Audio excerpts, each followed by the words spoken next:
The first thing that we actually wanted to cover was talking about how to refine your sales process for higher conversions. How to refine your sales process for higher conversions.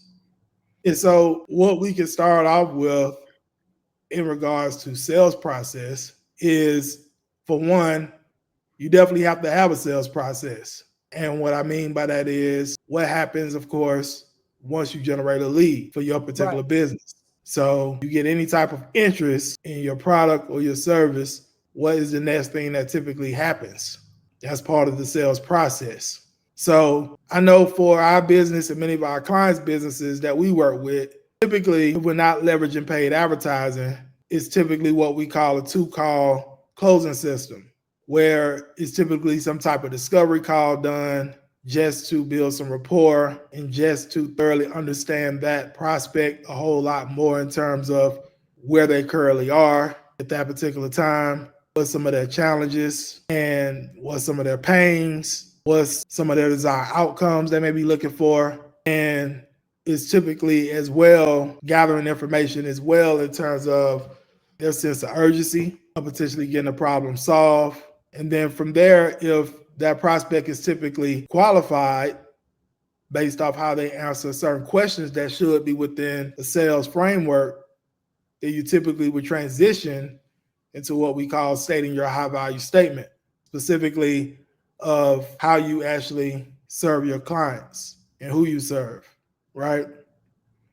So what I've seen at times with different clients that we work with in the beginning stages of working with them is, being they already have, let's say, some type of sales script or sales framework, at times it can be some restructuring in terms of how the questions are in that particular framework. But then at times as well, they are very surface level in terms of their questioning. They ask questions from more of a surface level. They don't probe enough in terms of their questioning to really be able to pull out the prospect things from an emotional standpoint as well, in terms of where they may be at that particular time with their specific problem they may be having. So not probing enough at times, I've seen, can help with improving conversions by probing more. Also as well, based off of feedback that you're getting from your market, at times I've seen where clients need to pivot in terms of the way that they state their high value statement based off of information they may have gotten from their market. And what I mean by the high value statement, I was just talking about that a second ago.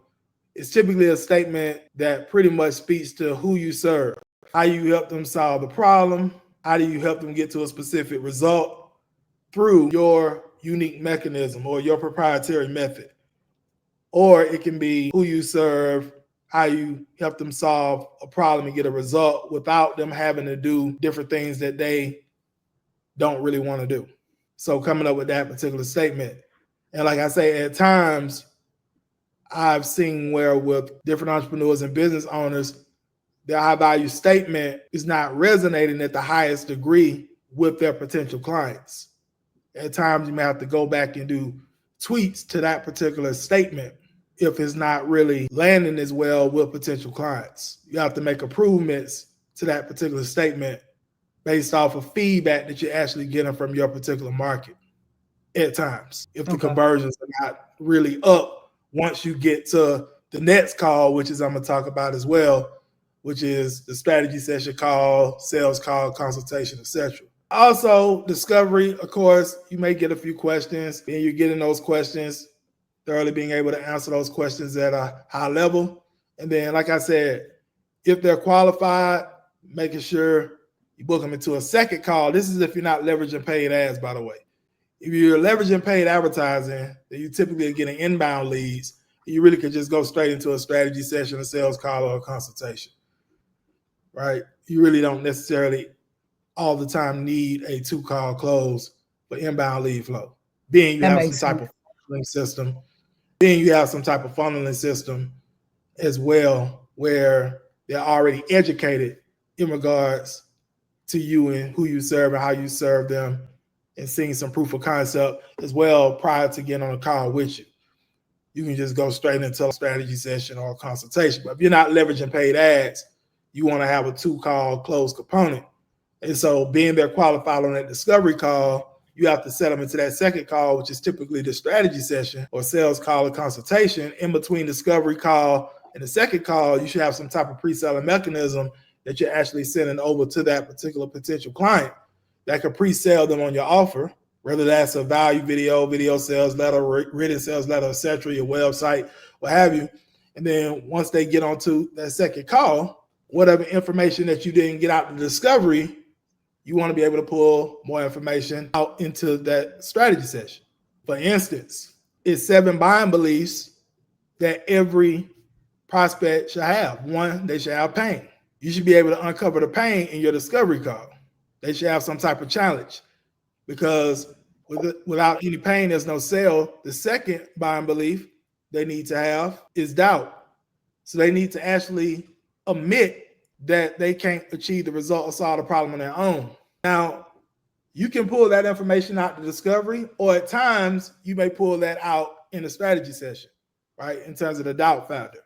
The cost factor, typically you're going to pull that information out of the strategy session. That's why I say you still got to have some questions when you hop on the strategy session as well. The cost of what is costing them to stay where they are and not solve their problem, compared to the financial and time investment that it's going to take to solve the problem. You have to be able to show them how the cost of them doing nothing is greater than the financial and time investment it's going to take to solve the problem. That's typically asked and shown in the strategy session call, which is the second call, if you have some type of outbound system or you're generating leads from an organic standpoint, right? So you got your pain, you got your doubt, you got your cost. And then your desire, you actually can pull that information in a discovery call, right? You should already have that information in discovery. If you want to dive deeper into the desire on the strategy session, you can. And then you have your financial, which you should qualify them financially on the discovery call to make sure they have the capital, access to the capital to be able to get the problem solved. And then from there, you have support, which is if they have a spouse or they have other stakeholders that pretty much are going to have some say-so in terms of the decision making of moving forward with getting this problem solved. Do they need to be on the strategy session call or the sales call or consultation? You typically need to have that questioning in the discovery call script. Then you have trust. Well, trust is in your they have to trust in your said method, your said unique mechanism that it can help solve their problem. And that's stated in the discovery call in a high value statement. That's typically where that's stated at. So you have to have that down. A lot of times I hear people fumbling through their high value statements, or like I say, their high value statement is just not resonating with those prospects they're talking to on those discovery calls, which would decrease you potentially moving to a second call to do the strategy session. And if you really can help this potential client, being able to transition into your pitch and your offer and potentially landing the client. So if you want to increase conversions, like I say, you got to, for one, have these frameworks, especially if you're not leveraging paid advertising. You got to have a discovery call framework. You got to have a strategy session, sales call, or consultation type of call framework. And you got to be able to hit on those 7 buying beliefs that I just talked about in discovery and in the strategy session. Some of them will be hit on discovery. Some of them can be hit on the strategy session. You have to be able to do that. And like I said, some people just don't probe enough, even with their questioning. They're just asking too many surface level type questions that's giving answers more from a logical standpoint versus as well evoking emotions out of the prospect. Because people, they buy based off of emotion and back it up with logic. So you have to keep that in mind as well. And then another thing I will speak on as well in terms of increasing conversions is, do you have your pitch of your offer nailed down? You should have at least 3 to 5 pillars that'll actually take your prospect from current situation to desired situation and be able to help them bridge the gap. Do you have that down in reference to you actually sharing that on a strategy session or a sales call based off of what your market really wants?